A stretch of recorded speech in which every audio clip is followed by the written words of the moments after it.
morning, everyone, and welcome to Today y Mañana. I'm Alex. This is Xavier.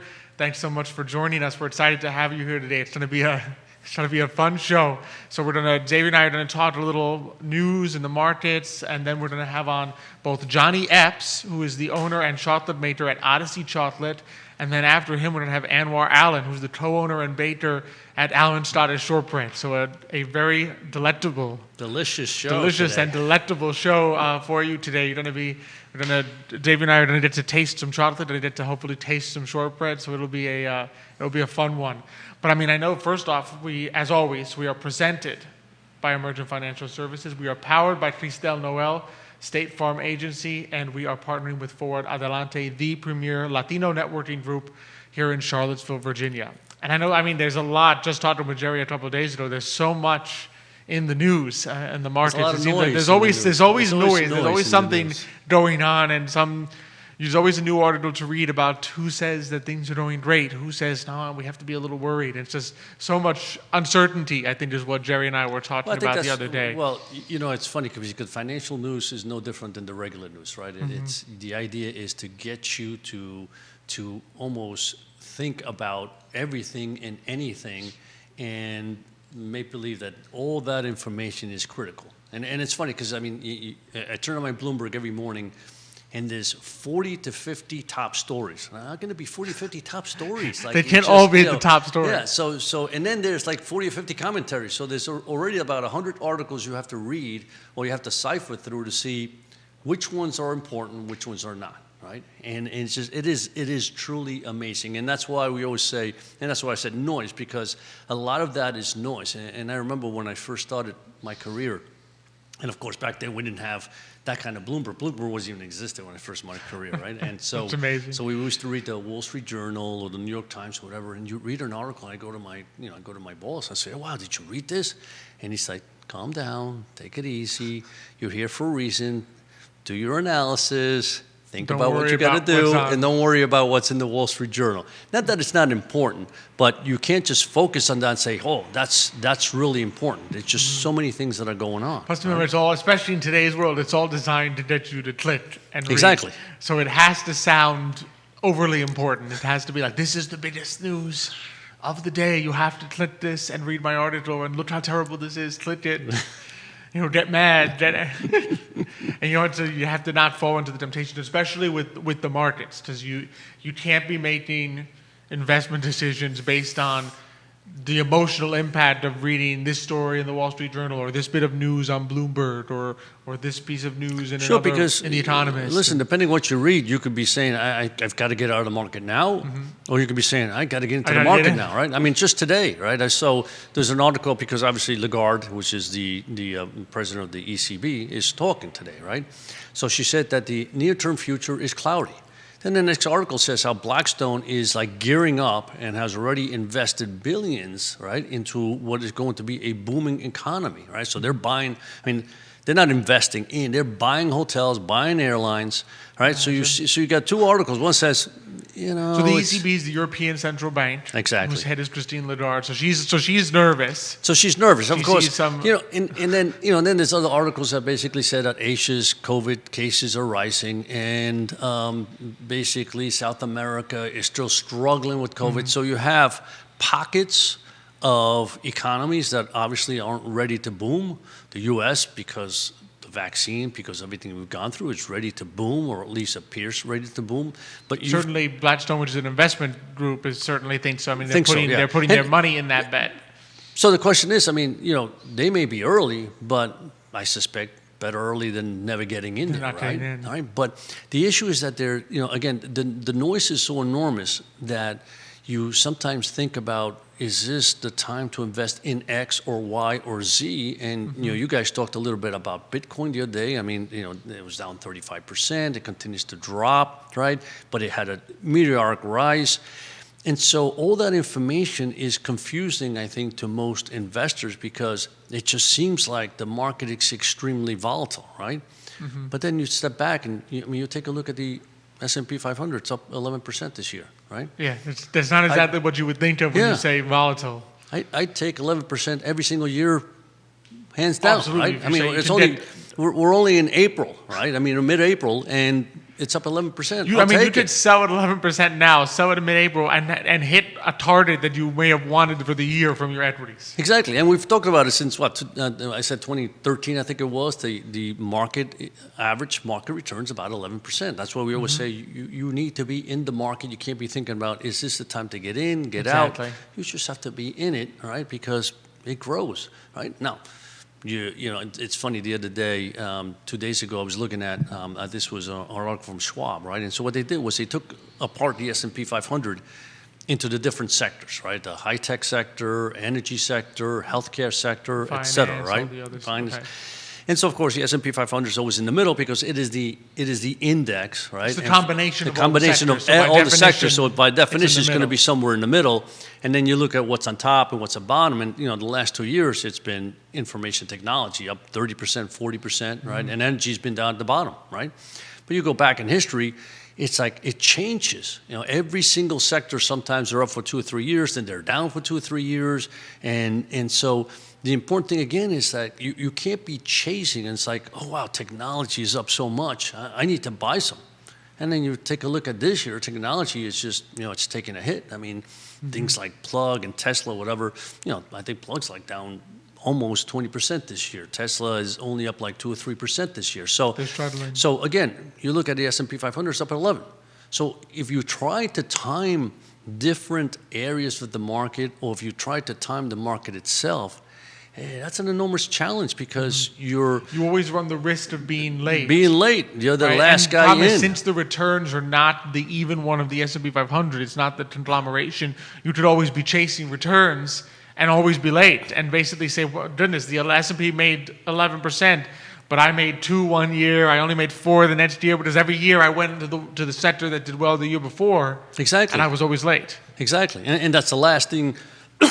Excuse me. That's the last thing you want to do. Is you want to be able to say, I'm going to invest in the market so that it covers most of everything that I want to invest in, right? And it covers all the sectors. And then, as you and I always talk about, if you want to take 5-10% of your portfolio and say, I feel like I know something, and I am, bullish on this area of the marketplace, whether it be energy or be technology or be healthcare, or right now maybe hotels and leisure, retail, that type. It's like, yes, I think the economy is going to boom. So, can I find a sector that's going to do well? And you want to take 5% of your portfolio and go ahead and invest in that sector. That's fine, but you can't take your portfolio. It's the old adage. You can't you can't put all your eggs in one little basket, and you can't just take one egg and say, this is the egg that I want. I'm going to hold it dearly. But that may be the egg that just doesn't seem to. It's not the right egg. It's not the egg that when you crack it open, you say, this was a bad egg. I've been holding on to it for 10 years. Exactly.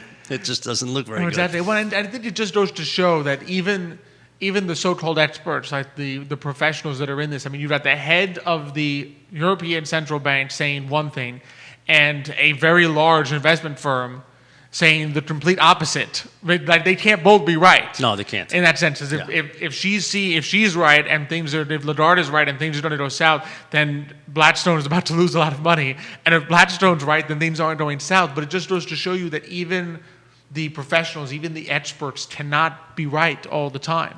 So just you as the individual investor have to say, the important thing is not am I right, it's am I diversified? And do I have a little bit of everything so that as time, over a really long period of time, my savings grow so that I can then get that house in 10 years. I can make sure that when I retire, I have a nice little nest egg. That's really the goal. The goal is not to be, oh my goodness, can I pick the right one? Can I beat this index? Or can I beat that person who thinks that this is going to happen? Because even the experts can't win it all the time. No, you can't. Yeah, listen. Anytime you're forecasting anything, right? It's a risk. Forecast what the score of a game is going to be. You forecast what the weather's going to be tomorrow. No matter what you do when you talk about forecasting, there's going to be risks involved, right? Exactly. So in the case of the marketplace, all these pundits, you listen to them, you say, well, this guy, I mean, this guy's knowledgeable, so therefore he must know. And then you look back, it's like, yeah, he was wrong 10 years, and he was right 10 years, right? So it's like, which 10 years? I mean, are you going to guess? Then you got to guess which 10 years he's right. Which 10 years is he in? What cycle is he exactly. in? So, it's tremendous. I mean, obviously, in the case of Lagarde also, she may be looking at other factors, right? She may be saying, how much does the European Central Bank have to do to get the European economy going? So maybe she wants to, draw a little less rosy picture so that she can then say, yes, we need to buy some more bonds from everybody, right? We need to put more money into the economy. And in a couple of years, she'll come back and say, look what I did. I saved the European Union. So, I mean, there's also that, right? The ulterior motives. There's the commentary that you were talking about. There's the commentary. Well, I mean, we talked about it all the time. You do have to always be aware, especially the talking heads on TV. Yeah. You always have to be wary in the sense that you have to look carefully at that bar that they have on the side of like the CNBC that tells you what the guy is invested in. Oh, sure. Because if he's talking up Tesla, the first thing you got to look is, does he own any? Does he own it? That's right. Does he own it? Or if he's telling you that Elon Musk is a crazy man and it's all going to go to pieces, you're like, is he short Tesla? Is he short? Does that will taint the way that they no doubt about portray the picture? Yeah, absolutely. Yeah, you see that all the time. I mean, if you are looking at, in especially investment managers that run their own mutual funds, you have to be thinking about, are they selling or are they basically giving you some information that is good? Exactly. And it doesn't mean that they won't be right. No, I mean, the guy who thinks, something the stock will go up, he could be right that it'll go up, but you have to just keep in mind, he may also be saying this because he wants you to buy the stock this way it'll go up. That's right. That's exactly right. There's always that to keep in mind when you're delving into that realm of trying to make decisions based on information you think you've acquired, rather than just saying, I'm going to spread my funds across the entire universe that I can reasonably invest in and hope that as a whole it goes up. So the bottom line, for today's show is... The takeaway. The takeaway is you have to be invested and be diversified with a large portion of your funds so that you don't have to worry. So that, again, think of it just even though people don't do this anymore, we don't really do this, but 50-50 portfolio, 50 in bonds, 50 in stocks, right? So, bonds are probably only up about 1% this year. The stocks are up 11%. So if you got a 50-50 portfolio, you're probably up about, 6.5%, 7%, right? That's a good return. I mean, that's only for 4 months. Exactly. So that's a good return. So again, the concept is diversify that portfolio and let the market do its work, right? And of course, you revisit that, whether you want to do it quarterly, annually, semi-annually, so that you can essentially do the asset allocation we talk about. If stocks are up really big and you want to sell some stocks, buy some bonds, great. Do that. You're selling high, buying low. That's what you want to be doing. But to try to pick specifics and then follow what you hear on television and say, this guy said X and therefore I believe him. Well, the other guy back there said Y. Exactly. It's a challenge. There's always going to be somebody who's going to say the opposite. And it's all about which expert do you believe, or better yet, don't worry about any of them and just stay the course. Be the tortoise and not the rabbit, little by little. Exactly. Well, we have a similar dilemma in front of us, don't we? I know. We have all these. I know you've been tempted. You're probably having a hard time. Well, there's 5 pieces of chocolate in front of me. Exactly. But look, we got. I'm actually surprised they're all still there. That one of them hasn't disappeared. I've been talking too much. That's what happens. So we're happy to be joined today by Johnny Epps. He is the owner and chocolate maker at Odyssey Chocolate, and it's a real pleasure to have you on with us today. How you doing, Johnny? I'm doing well. Thank you, Alex. Good to have you on. So, before we get even into the tasting here, how did you tell us a little bit about the story behind Odyssey Chocolate and how you got into chocolate making? So, the story of how I got into chocolate making goes back to Santa Fe, New Mexico. Nice. I was living there at the time, and I was with a group of friends in the backyard having a conversation, and eventually it came up just casually. A friend of mine mentioned that in ancient Mesoamerican cultures that cacao, it was had as a drink, that it used to be for sort of kings and high priests and people that were more like high up within society. No wonder I like it so much. But yeah, exactly, right? And so it occurred to me that was interesting, and so I ended up diving into chocolate history and learning some things about that, and that led me to meet some other people that taught me more about that and typically you would have it as a drink with chilies and herbs and spices, Interesting. sweetened with a bit of honey, but generally based off of 100% cacao and water. The Europeans ended up getting their hands on that, and they made it sweeter, added milk, things like that. Kind of brings on the legacy of milk chocolate that we have today. Right. Okay.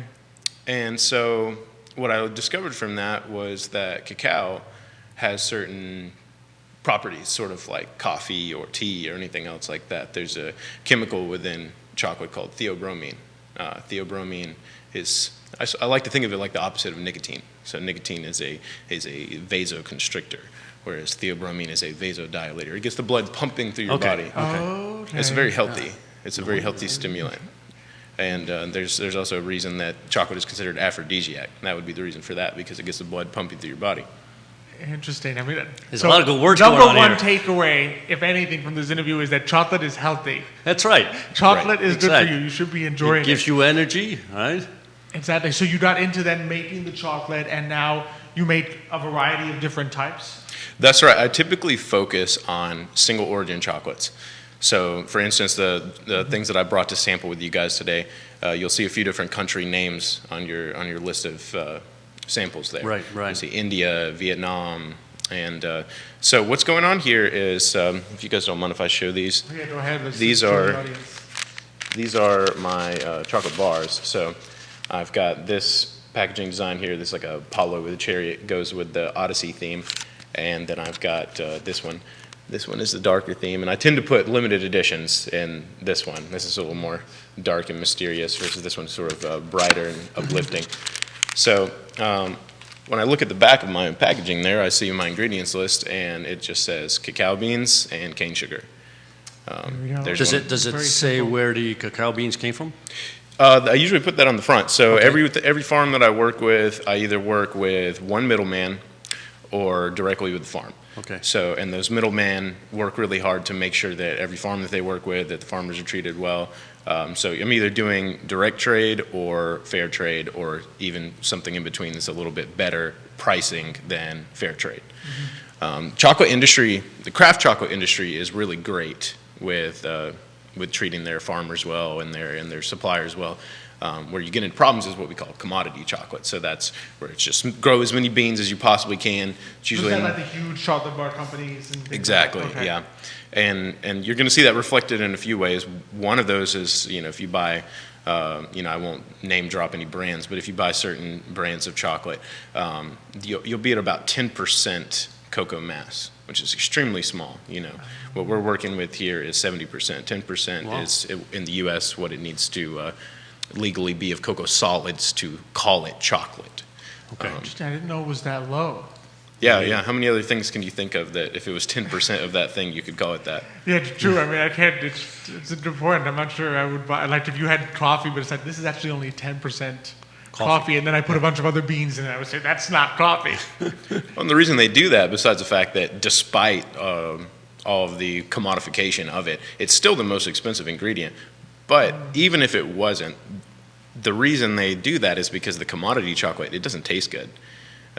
There's no love put into it, you might say. This is very much an art, this process, starting from the farm. There are things that are beyond my control as a chocolate maker that have to do with fermentation, for example, and picking at the right time in the right season, when the fruit pod is at the right level of maturity. I actually brought a model of the fruit pod, by the way. Oh, that's amazing. That's this what it right looks here. like? Wow. So with this, these grow off the trunks of the trees, off the branch of the trees, and if you cut it open, there's a white fruit on the inside, and you'll find all these little seeds like these here. And the seeds are what we call the cacao beans. And so we roast those just like coffee roasters, and we grind them up and make chocolate. And then I just add a little touch of sugar, and there you go. That's your product, 2 ingredients. That's amazing. So tell us about the ones we have here, because I know Xavier is itching. Well, I'm looking at. Tell us about these different types that we have. I'm here, looking 'cause I know at the first one India, Tanzania, Vietnam, 100%, and then I know you talked to me about the monster already, so I'm surprised I haven't gobbled that down. But go ahead. Okay, so at the top there we've got India, correct? I'm gonna try this one. Yes. So the first several are 70%. So what you're going to be tasting here more than anything is, can you taste the difference? Because on paper, these are all the same thing. It's 70% dark chocolate. So you've got India, Tanzania. So I would say start there. Can you taste how India tastes different from Tanzania? Can you taste how Tanzania tastes different from Vietnam? And I think the India that you have right there is a darker roast India that I did, which that one, if I do it at a light roast, it's almost tangy with lemonness. Yeah, I was about to say, it has a little tanginess to it. Yeah. Like you can taste the chocolate, it tastes like dark chocolate, like 70%. But then it has like a little tang to it. Yes, it does. Almost. Well, that's good though. Now the one that follows that, the Tanzania, I find to also have a tanginess, but I would equate it more with the orange kind of tang. Yeah, it's slightly different. It's maybe not as strong, tangy-wise. Right, not quite It as doesn't bright. hit me in as quickly. Yeah, the other one It's that bam. for me had a kind of a quicker, stronger flavor. This was a and little then more this one gentle. gets there smoother. Yeah. That's amazing that the place. Unbelievable. Does the place impact? Because of the conditions Right, where the chocolate is grown. You've got several factors going on there. It's just like wine or coffee or anything else, but the major factors being the genetics, because there can be really different genetics between cacao beans as well. For instance, the ones that you have there are mostly what we call Trinitarios, which are a combination of a Forastero or a Criollo. Now, Criollos mostly come from Venezuela, or in that general area, a little bit of Peru, a little bit of Brazil. But the Forasteros were developed to be a sort of hardier, more prone to, less prone to disease, less prone to issues in growing. And that's typically what you get in the commodity chocolates. Now, Trinitario has aspects of both. Okay, interesting. We have a couple audience ones here. We've got Amanda Poe is saying woo, so you have a big fan. I got a woo. That's and good. I got a woo from Amanda Poe, and then we've got a question from Nicholas. He wants to know. Actually, the question from Mama Urpí, from Mrs. Urpí. Okay. Do you make baking chocolates as well?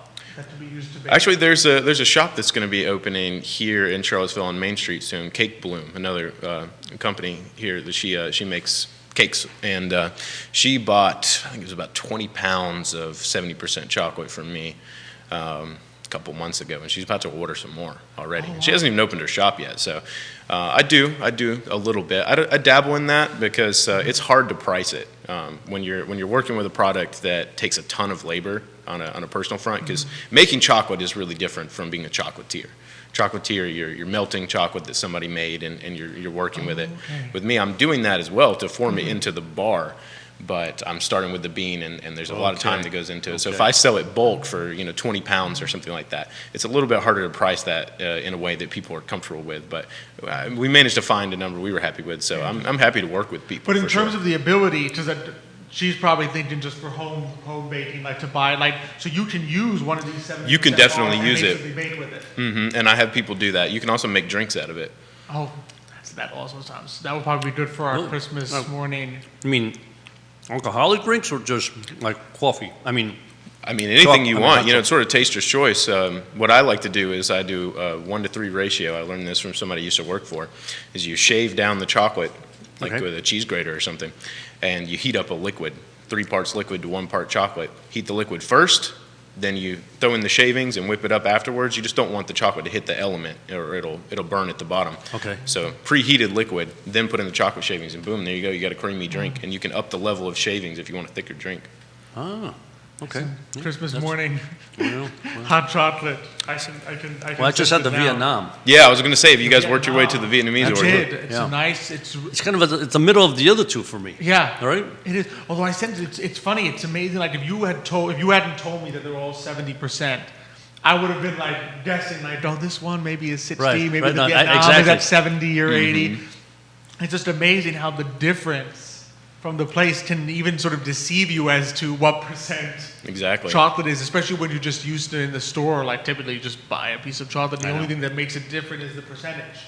There's no distinction of place and different flavors.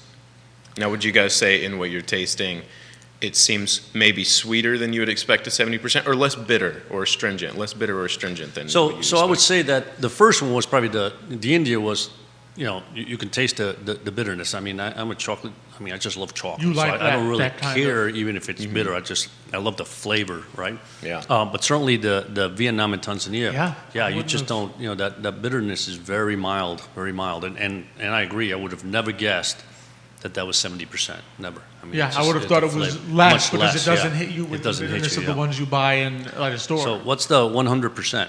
So the 100% is a blend that I made. It's a combination of the Indian and the Vietnamese.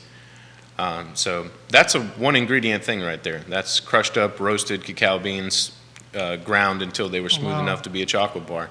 Everything grinds for 3 days at least, just continual on a granite stone grinder. So that's what it tastes like when it's just no sugar, That's pure right. chocolate. Mm-hmm. Interesting. It lacks a little sugar. Right, it lacks a little sugar for sure. You can taste the flavor of the chocolate. Exactly. But you're so used to the little bit of sweetness that you're looking for it, but the chocolate's there. Yeah, no, it's funny. You should almost taste it a little more in a sense of you get a really good sense of there's almost like flavors in there that I wouldn't get if I had that you don't get when you have the sugar. Right. And I taste a lot of my chocolate that way when I'm working with it. I'm taking my little test spoons and trying to batch as I'm grinding, making sure I got the roast right. I'm tasting beans as I'm roasting them. Now, also the last one that you've got there, the Monster Bar. A little story to that one. Monster. This is I had a lot of people come up to my stand at the farmers market. I sell at the Ix market on Saturdays, and they wanted some kind of milk chocolate, and I don't want to work with milk, actual powdered milk, because when you make milk chocolate, you use powdered milk, and I think the whole thing's kind of gross myself. I don't really like that, and so I thought, well, I'm already working with high quality beans. A lot of the reason that people use milk powder is to cover up a off flavor in lower quality beans. Mm-hmm. So I said, well, people just want a sweet chocolate. So what I did was Cool. I've never had a piece of bar with that flavor. Really. Yeah. No, what is it? Is it still just unbelievable. chocolate and sugar? How do you get that flavor? So that one, there's a touch of vanilla, Ecuadorian vanilla beans. There's that's Venezuelan cacao, which is a criollo, one of the early, really smooth, low tannant origins. So it's not as bitter already. There's also a little bit of my Uganda, which gives it an earthy roundness to it. And then finally, at the end, it's a little bit sweeter with a little extra cocoa butter. Because if you add a little extra sugar without adding the cocoa butter, it'll get gummy. There'll be the ratio of solid to fat will be off, and you won't be able to temper it well. That's amazing. Wow. That's amazing. And you came up with that yourself? I mean, did you? Oh yeah, that's why I got the name Monster Bar, because I was experimenting in my kitchen, and I ended up trying this out. And like I said, I do use my test spoons. And so I was trying out different recipes, and then I ended up adding a little bit of the Uganda to give it more of a roundness. And then I put my test spoon in there, and the next thing I know, I was out of spoons, I was out of forks, I was out of knives. Yeah, so I was like, I created a monster. I can't blame you. That is very good. I've never had a sweet bar, because usually by the time you get to a milk chocolate, like a sweeter chocolate bar, it doesn't taste as much like chocolate anymore. Right. Like the flavor has changed. It's very milky and sweet. But this just tastes like chocolate. Yes. Pure, that is a little sweeter. Once he said vanilla, I said, you can taste a little bit of vanilla in it. Just the hint. The flavor's amazing. It really is. Oh man, you have more fans here. So, Amanda Poe said Vietnam is one of the best. Zoe Elizabeth Apple West says, I put it in my chili and have made hot chocolate with it as well. Dough Johnny Dough. Oh wow. And then, so Michael Walraven, I think maybe he's given us our last question for today. He says, how can your chocolate change lives? Okay, that's a great question. A good question. So I would give two answers to that altogether. One is on a personal level. Going back to the original part of this conversation about the stimulating effect of chocolate. If you were to say, and I'm not telling people to do this because I think it's a lot to ask a lot of people. If you were to replace coffee with chocolate, it would definitely change your life. What we put into our bodies affects us a lot. And the feeling of coffee, we get used to it. We get to maybe where we need a second cup. Some people are more sensitive and they can really, like me, my heart rate will go up like crazy and I can barely handle this stuff. But if you switch to chocolate, what you find is the energy is there, the alertness is there, and you can experience in your day-to-day life a little bit more alertness, I would say, and presence. So what has been referred to as satori experiences, this idea of you're alert, you're awake, and you're present. And it's called a satori experience because it's not enlightenment per se, it's temporary. And chocolate can really help, I think, to just make you more present in your life. It's grounding and also uplifting at the same time. So in that way, chocolate can really change your life.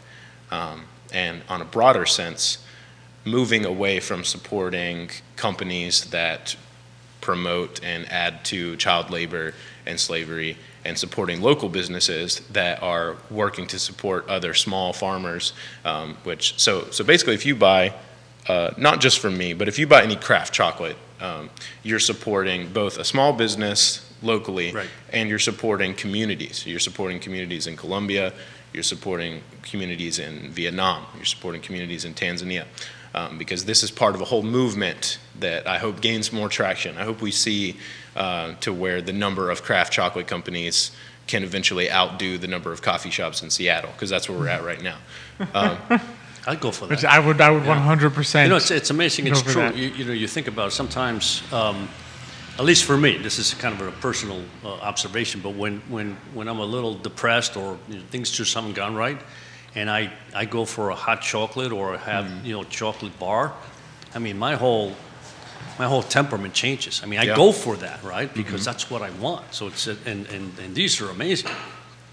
So I agree. They are fantastic. So from now on, you wake up with a cup of hot cocoa instead of chocolate, or instead of coffee. I'm gonna have to figure that one out. Exactly.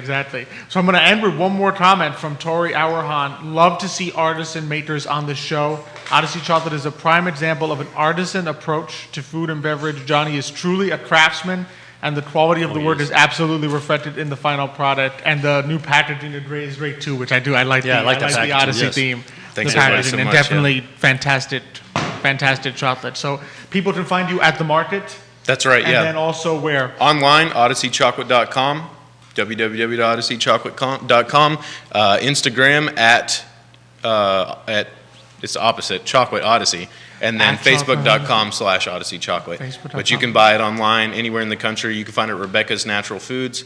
A few different stores around town. I want to get in more places, so if anybody hears this and they want to carry some chocolate, definitely reach out. Absolutely. Well, Johnny, thank you so much for joining us. It's been a real pleasure, a true joy. Thank you guys so much. You made my day. I know, you've definitely chocolate in the morning. Day. What else can you ask for? Oh man, thank you, Johnny. That was fun. That's a good. I just love I was trying to be kind. Notice I only had a piece of each. You wanted to save some? I'm afraid that Mama Urpí's going to say, you didn't save me any. You didn't save me any so, chocolate. I noticed it halfway through. Yeah, you were just otherwise, the first ones I'm like, I'm eating this whole piece. You were chunking that down and say, look at that. It was too good not to. It was like, oh my goodness. Well, you didn't know it was good before the first one, but you took the whole thing. Oh, goodness. So we're going to be joined shortly by Anwar Allen from Allen started Shortbread. In the meantime, we have a question I think is more for you. For me. And Xavier. So Fud Guy writes into the show, and he asked, he's curious to hear your opinions on apps like Acorn and Robinhood. Oh, wow. While we await Anwar Allen, he's going to be joining us shortly. Good and the bad, do you recommend to younger people?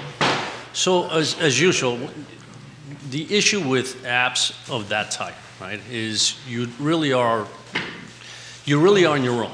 And so those are the situations where if you have a particular hot tip, let's call it, where you think that something's going to do very well or somebody's giving you an opinion and you want to be on those apps, that's fine. But for long-term investments, you really have to think about the fact that those apps aren't really there for you.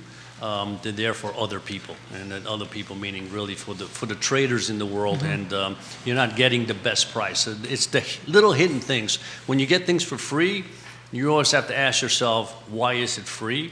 And I think you, Alex, have talked about this a little bit.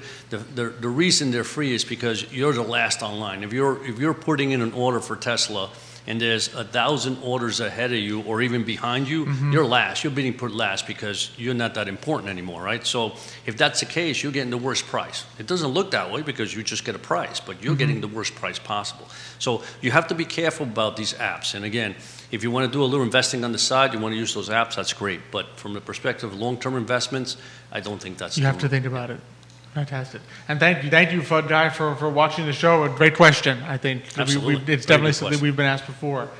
And so now we are really excited to transition from chocolate to shortbread. Go 2 hours if we keep this up. I know we should just have just keep going. So we're joined by Anwar Allen. He is the co-owner with his wife Laura of Allen's Scottish Shortbread here in Charlottesville. And Anwar, thank you so much for joining us. Hello. Good morning, Anwar. Hey, what's up? How you doing? I'm good. I'm excited to be here. Actually, this is the first time doing this show, doing all this stuff here in the studio. In the studio. Live. Awesome, So it's live. beautiful in here, actually. Awesome. And you brought us shortbread, which we are extremely grateful for. So we've got cherry blossom here. Yeah. Just the boxes themselves, you don't feel like opening them. You just got to put them on display. It's like an artwork. Yeah. There's people actually that they cut them out and they've got them, in their houses. They've got them on their fridges. Actually, somebody just texted my wife just the other day, and she actually drew it. She's an artist, so she redrew it in her own style, whatever. Wow. So it's there's a lot of people that like the artwork. So my wife would take those, cut them out, and then get a frame and put all four. And then I guarantee you there's a place at the house, because there's always a place. I don't know how she finds them, I feel like I have to extend the house just for her to put pictures of. But there's always a place. But they remind me almost of Peter Rabbit. Yes, that Beatrix kind of Potter. Beatrix Potter style. Exactly. Yeah, that was beautiful. The feel. Laura's grandmother actually used to read her those stories when she was a kid. And so they had the cups, the glasses, they had the bedspreads, the whole 9 yards. And, that's just their life. Her grandma is, she's 90-something now. So you got to imagine, back in the day, all they had was picture books, That's amazing. That was a part of her grandma's childhood. And, she passed it on to Laura, so. That's awesome. Just how that's involved, even in the marketing and what you would just think of as the packaging. So, for those who don't know you, who are new to Today Mañana, tell us first off, how you got into this business, and tell us sort of the story of Allen's Scottish Shortbread. Man, it's so funny. Everything's sort of intertwined in our life story. So when we first met at school, I meet her back in '03, and we were just friends or whatever, but I got to see, she had a box of shortbread in her dorm room on her shelf, and it was Bridalwood Scottish Shortbread was actually the name of her grandma's business back in the day. They had a tea room, they had shortbread selling in places like Saks and Fifth, Macy's, Balducci's, and they would they're typically seasonal gourmet type stores.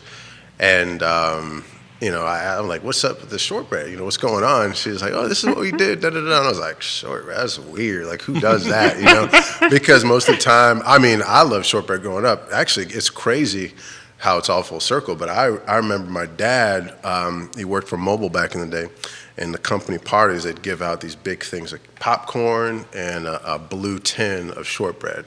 And so I'd always, be fishing for the bottom. And, I get my caramel popcorn and the star-shaped shortbread. That was my favorite. And so, it kind of goes by as just a cool story. But we date, and I end up seeing the bakery up there. She had a bakery up on her horse farm. She had about 50 or so horses. So it was like that was the main business, was the horses. So this bakery was a side deal. So they kind of let it go just because it was more lucrative to do the horses. They had Arabian horses. So things kind of fall by the wayside.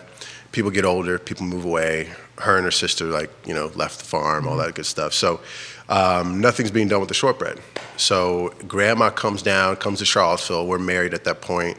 I think we've got one kid. We're doing a photography business / videography business. So I'm doing video for companies, restaurants, and weddings, because we're in wedding country.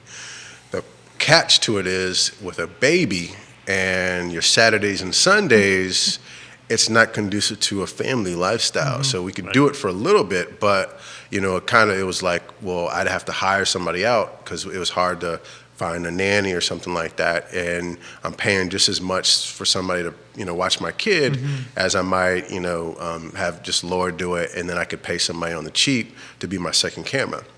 So I did that for a little bit. Grandma comes down though, and she's like checking out the setup. She's like, okay, this is what we're going on. Got an apartment. We have our goals, we have our financial goals, all that stuff. And she's like, this is not gonna work. Like either the business is gonna work or your family's gonna fall.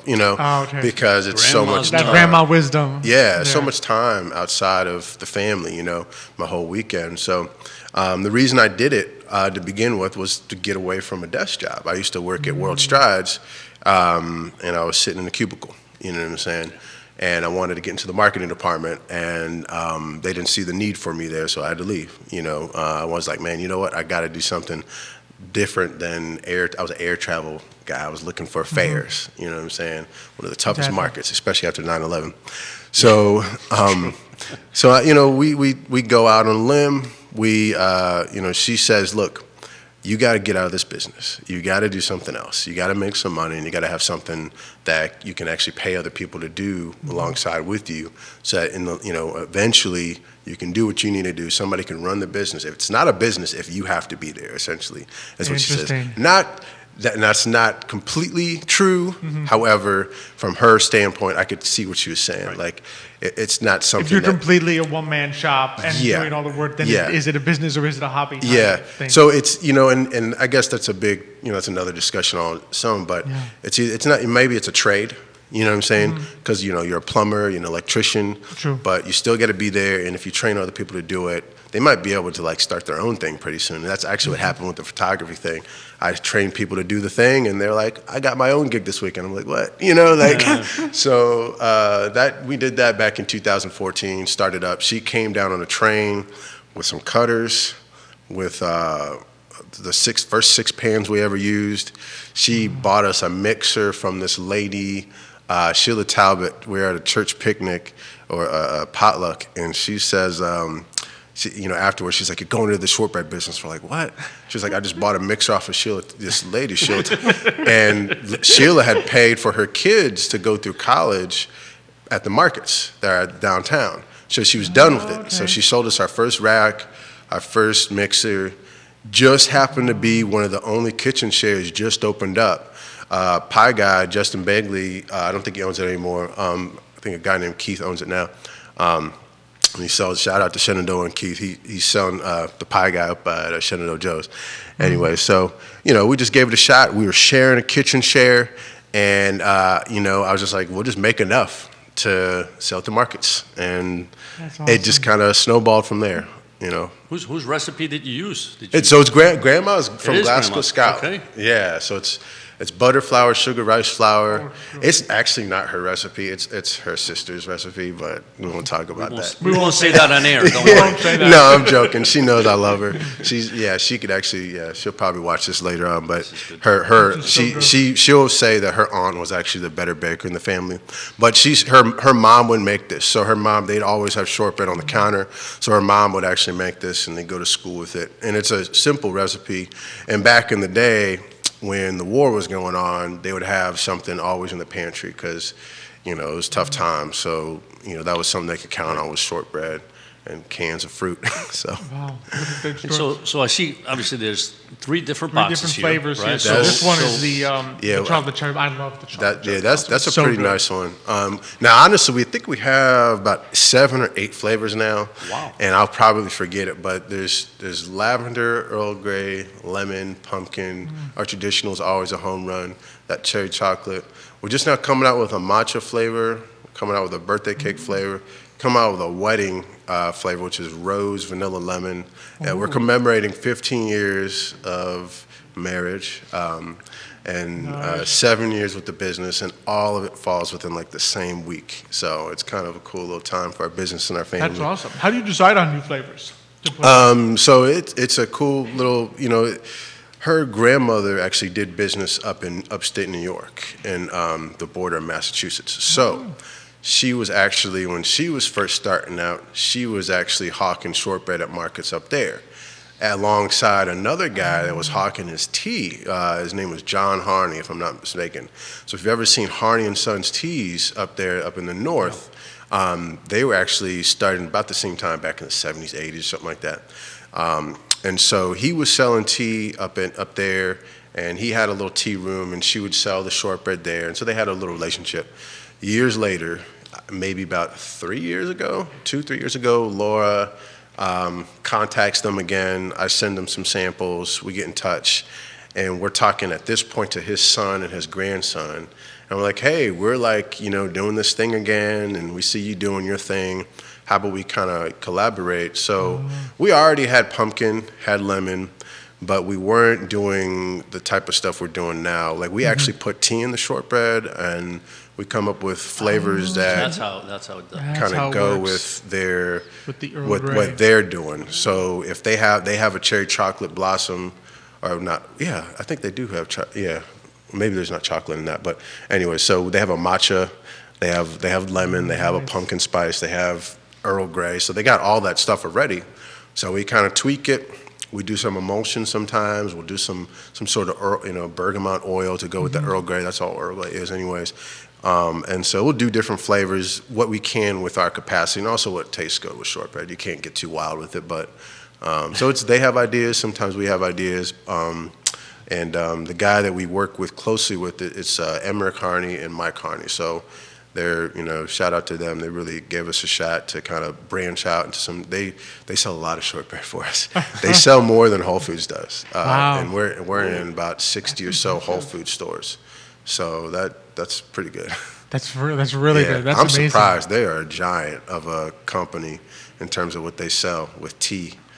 Yeah, so they do a mail order, they probably do website, and then obviously they do wholesale. So That's incredible. yeah. So how many people you have, working now to produce the Well, it just depends on the season. Sometimes we'll do internships. Sometimes we'll have kids in there that get a little work permit over the summer, and then sometimes, and that typically ends up being like homeschool kids because they got a little extra time to work, and they're just go-getters. Those homeschool kids. Homeschool. I heard about and let's see, we got a couple people that have they're on their like second career just about. I've got a guy who works for me. He's a PhD.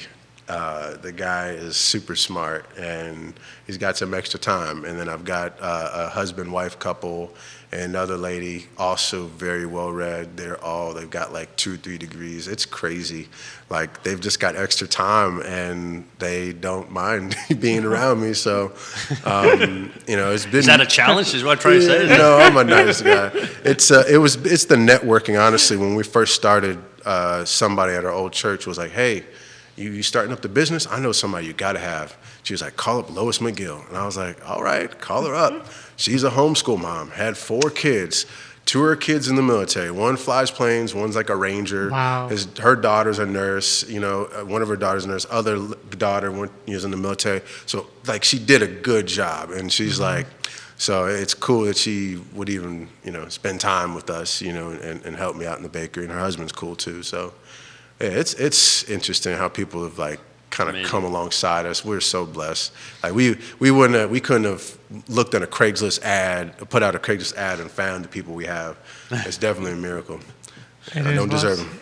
That's what it is. And I think people do. I think they gravitate also to good businesses, good people running a business. People like to work for good people. My wife is very nice. And Sorry. well, the other thing I was going to say is anytime you're cooking that you're baking, it's like take a little piece here. I mean, that's a great yeah. Let's face it. They love the shortbread. They love the shortbread. Yeah, I don't know if it was any other type of product they would do it. I think there's something cool about the shortbread. The shortbread. Yeah, and it is a family business, so I think they love the girls. We have 3 girls, and Sam, Willow, Sky, and so they just love us as a family. They just came alongside us, and they, that's all it is. It's a family. It's mom and pop shop. Exactly. As good as it gets. Exactly. You mentioned actually earlier, like how part of the reason that grandma said to get into this is because the other one was going to be difficult for balancing that family life. Yeah. And I know I was talking with Jerry the other day, and he mentioned that you also, in addition to all this, you also ran like a teaching pod. Yeah. This past year. So how do you balance like the hard work that obviously goes into being an entrepreneur in a business like this with family life that is like we know is so important? Yeah. So the cool thing is I don't know. I think I'm an ENFP, and my wife is like that other one that's like good at like spreadsheets and order and calendars. And like, she's like, did you fill out the calendar? Did you do the checklist? And, we've been married 15 years. So at this point, I know how important it is. I used to be like, come on, let's just wing it, But obviously you can't, Right. if you got 3 kids, 2 of them are doing the homeschool thing. One's going to be coming up maybe a couple years from now. And then we have orders, companies, we have our website. We have new vendors, whatever it is. And then we have I have a guy that I'll deliver shortbread to his house. He'll text me, you know what I'm saying? But all that stuff has to be like has to be somewhere documented so that, I'm good with keeping up with it if it's somewhere. And so I send her all the information. If somebody texts me, whatever, I get it to her. And so we work really well together. And, so I'm the extrovert, she's the introvert. And there's a lot of things that balance us out. So we have our strengths. It took us a while, but we figured out, okay, what are you good at? What am I good at? How can we make this work? And then the other thing is that, was it From Good to Great or 7 Habits of Highly Effective People? One of those books was like, get people around you that do better, than you do in those other areas, right? So like, some days I'm really good at being a technician, you know what I'm saying? Or some days I'm really good at being an entrepreneur. I'm bad at being an accountant all the time. I do the accounting work, but my wife was like, today's your Friday, don't do anything but admin work. So send the papers in, send Whole Foods this thing they need, the insurance needs to be updated, all the business information, whatever it is, this is your day, get to it. I'll be on there and I might get lost on Instagram. She's like, what, so she, she knows every other hour she's got to check on me to make sure. I'm joking, but so she's, I wouldn't be able to do it without her. Like there's certain things that she does. I'm like, I'm glad you caught that. Like, cause I want to. Well, somebody's got to be the boss, and obviously she's the boss. That's what you're telling us. She's who's the boss? Remember that show? And so she. There's a lot of things that we make sure we do, and then we hold each other accountable, and we do it in love. You know what I'm saying? Because what's the point in doing a business if we're not gonna love it, have passion in it, Exactly. but also understand that we're not Superman and Superwoman. There's going to be things we're going to drop. And so there's a lot of us just, there's a lot of grace, you know what I'm saying? Yes. And failure is always an opportunity to kind of make it better or learn from it. And, we're always looking to grow. So, our thing is we grow together. And I'm only as strong as she is, and she's only as strong as I am. Right. And that's something we did have to learn, through some years of kind of, me trying to be He-Man and her trying to be He-Woman and whatever, or She-Ra, I guess it would be, right? She-Ra. But there was a lot of little things that we learned along the way. And so, the business kind of made us grow up. And then having kids made us grow up. I think that if we didn't have the business and the kids, I'd have less gray hair maybe, but I got some coming in on the chin. But, I think that we're better for it, and we've learned a lot in it. So it's all one thing. They're not separate. They can't be, honestly, especially as young as we are with our business. That's amazing. That's beautiful. And so much, I think, great advice there. In terms of life, not just like running a business, in terms of working with your partner in life to sort of build each other up and have grace in those moments because there's going to be like mistakes. Like in any business, nothing ever works out perfectly all the time. Yeah. You have to overcome mistakes, and, errors, and then just challenges that come your way. Yeah, and even in the moment where we might see there might be a possibility for failure, I think us allowing each other to kind of do it our way. Like she knows now that like I'm a weird creative, and so I might see something like down the pike that might need to happen, so it has to be done a certain way. And she trusts that I'm going to get it done. And the same way with her, like she's kind of like in the moment, like in the immediate moment of, okay, this has to be done a certain way in this logical manner. And that's cool. And even if we might fail, it's okay. Like we're allowing each other to do that as well, even if it doesn't, hadn't happened yet, so that we can grow into who we're supposed to be. Because I don't think we're the same we were then, and I think we're going to grow into different people, coming up. So. Is that like no fear of failure in a sense? Yeah, no fear of failure. Because I believe, this is, my weird side of me is like, I believe that there's no coincidences. I believe that things happen for a reason. I believe that, for instance, her grandmother gave us the recipe, trusts me, after 10 years of marriage, she had not given this recipe to anybody. People had been coming along, asking for the recipe, trying to buy the company. Years ago, they wanted it. She almost got into Starbucks with the shortbread. Like that's how that's how you know what I'm saying. So yeah, so there's a lot of things that have come along the way. That the kitchen share, Whole Foods buyers have given us a shot. All the DC stores didn't have to let us in the store. You know, I just told them face to face, like, hey, I can sell all this. You put it on the shelf, I'll sell it. You know what I'm saying? Like, so I was up there for hours driving up 2-3 years, saying, hey, perseverance. Put it on the shelf, I'll sell it. And they trusted me. So it was like those people trusted me, I had to deliver. But they had to give me a shot. Just because we got into the Whole Foods in Charlottesville didn't mean I was guaranteed a shelf space at all the other places. We had to get a distributor after a while because Amazon bought them out, and it was like sort of a thing that they made small vendors have to do. And even then, like the distributor, they had to trust us. You know what I'm saying? They were like, I was like, look, I can move this shortbread, trust me, you know? And so they gave us a shot. It was like these relationships kind of were built, and they had to take a chance on us. Even from, what was it, Shenandoah Joe's, CVille Coffee, like the first places we sold, and they had to give us a shot. Like, you know, it was just people showing love for us, you know? That's amazing. So how many years ago were you in, how many years ago did you get to into Whole Foods? So it took us, it was a year into baking that we got in, and again, happen chance or God's grace, there was a lady, there was a liaison going around that was working for Whole Foods at the time. They don't have this position available, actually, so as a small vendor, getting to Whole Foods now is almost impossible. But so they had people going around, going to markets and finding the next great little product or whatever. So whether you're making caramels like Lavache, or you're doing like a little super coffee bean granola bar, whatever, they were trying to find you. You know what I'm saying? They were just trying to show love to small markets. I remember that, yeah. And so they were just saying, look, we'll give you a shot. You're in the region, but you have to go talk to those other stores. So nothing was guaranteed. But that was it was like 9 months of paperwork, I'm saying, all sorts of stuff. Because, you got a lot of hoops you got to jump through. It's a next level. You're not at the market anymore. You don't just have to have your business license. You got to have the VDAC certification, you know what I'm saying? You got to have some sort of packaging. When I first started, I went to, it's not MJ Designs, was it? What's the little thing up there? They do. Which one? Oh, anyways, I got a little stencil, a stamp, a little green stamp. And, from this little craft kit, and it was green ink. I didn't even have the name on it, and I stamped it on there. And I had like 32 bars or something like that. In my first market, I sold out.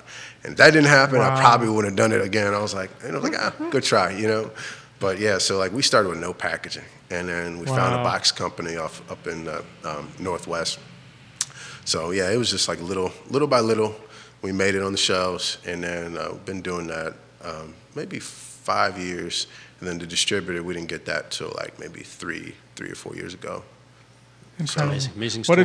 What a great story. Yeah. And so, Anwar, before we let you go, anything new coming down the pipeline that we can expect? Yeah. Well, you know what? We're actually turning the clock back a little bit. Grandma's molds. I'm using her mold, MOULD, not mold. MOULD. Kind of mold. I think we figured it's like a cookie. It's like you could put all the shortbread in it, and it's like an inverted pan, and so that it has these beautiful ornate shapes in it, and then putting them in there, and I'm just selling them online. Obviously, we'll have the other flavors. Cherry chocolate, that's killing it right now. Oh, I love the cherry. But yeah, we're doing some old vintage stuff because we're doing a lot of mail order, and people are still sending stuff to loved ones and not able to, see their people, not able to travel and all that stuff. People are getting vaccinated. People are getting, doing what they got to do. But still, I mean, not everybody's gonna be able to get it, and the second round and all that stuff. So. Yeah, people are sending our shortbread. All right. So online, what's the website where they can It's find it? AlanScottishShortbread.com, and we've got it on Amazon as well, which is cool. So Awesome. we got it there, and yeah, just go there. We'll ship it worldwide. Well, yeah, Pretty much. Yeah, I will. Check it to see if But, there's any place we don't ship it to. Wait a Did you minute. see me compute? I was like, hold up. Certainly Charlottesville, thankfully. Yeah, you definitely get it in Charlottesville. That's awesome. Well, Anwar, thank you so much for joining us. It's been such a pleasure. Thank you so just much. to And enjoy. thank you to your wife for making sure everything stays organized. Otherwise, Yes. who knows where you'd be right Oh now. man, yeah, she knows. She- Yeah, you may not even I got be it- here. I got my phone. It's got the Okay. GPS function now. She knows where I'm at. So. Thank you again for joining Thank us. you, And, Anwar. and be sure to check out Anwar started Shortbread. Alan started Shortbread. Yeah, you is got where it. you can find it, and definitely try them all, but definitely if you're looking for a first one, the cherry chocolate is my favorite. I have to say. Did that you I taste have- them all? I've tasted others from Anwar before. okay. This isn't my Just- first I'm time just checking. tasting. I'm Gotta just catch 'em checking. all. This wasn't my first time Because tasting. I know you like cherries. Alan So you started just went the Shortbread. cherry and said it's my favorite. It's like, well, of course. Of course, naturally. Oh man, so that's a fun show. And It I is. think This just- was I love the delightful. stories, just the stories of how people start these businesses, and then just the passion. I mean, you just see it with Johnny, you just see it with Anwar that Exactly. they really They love what they they love do. to do what they do. That's right. And it shows and it shows in not just how they talked about it, but in the product. Exactly. In the just You the can deliciousness taste of the it. passion. You can taste the passion, as we were saying. And so, yeah, and thank you all for joining us. As always, next week is also going to be a lot of fun. We're going to be joined by Edwin Roa. He's the owner of Sabor Dance Studio, co-owner there. So we'll talk a Maybe little you can give me salsa. some tips. Well, I think he's also with Charlottesville Salsa Club, so we'll talk a little dance, a little entrepreneurship there. And then we'll be joined by Jackie Lamas. She runs Lista, which is a mentorship group for Latinas in Southwood area. And I think they're all in Charlottesville. So she'll tell us a little bit about that project, that great mission. So 2 really beautiful Latino initiatives that we'll have on the show next week. So I think it'll be fun Looking forward as to it. well. And thank you, as always, for joining us. Thanks to Jerry, thanks to Judah for as always, running the show behind the scenes here. And just once again, thank you to our sponsors, to Emergent Financial Services, our presenting sponsor, and Cristel, Noel, Start Farm Agency, our powering sponsor of today, Mañana. And as always, thank you to you, the viewer. This wouldn't happen without you. Be sure to share. Let us know what you think. Let us know who you'd like to see on the show. If you know Latino entrepreneurs, you know any entrepreneur That's right. in Charlottesville, let us know. Send them our way. Nicholas says that Xavier is beyond hope on the dance floor. So Well, we'll find out. we'll Maybe find next out. week. You never know. We will have you dance next week, or at least you'll get some tips. Speaking for the best yeah, dancer in the speaking family, from the right? best Yeah. dancer in the family, as though Nicholas is something on the dance floor. Wait, is it Xavier the best dancer? I'm not sure. Maybe our mother or Xavier. One of those two is the best No, it's dancer. the mother. Always the mother. The mother is Mrs. Urpí is probably the best dancer, but it's certainly not Nick. Let's put it that way. I don't think he even goes on the dance floor, but he's teasing us here. But yeah, so you'll get some tips. We'll maybe hopefully get some tips from Edwin Exactly. on salsa. So it'll be a blast. And as always, thank you for joining us. Share the show. Be sure to tune in with us next week at 10:15. And until then, we will see you hasta mañana.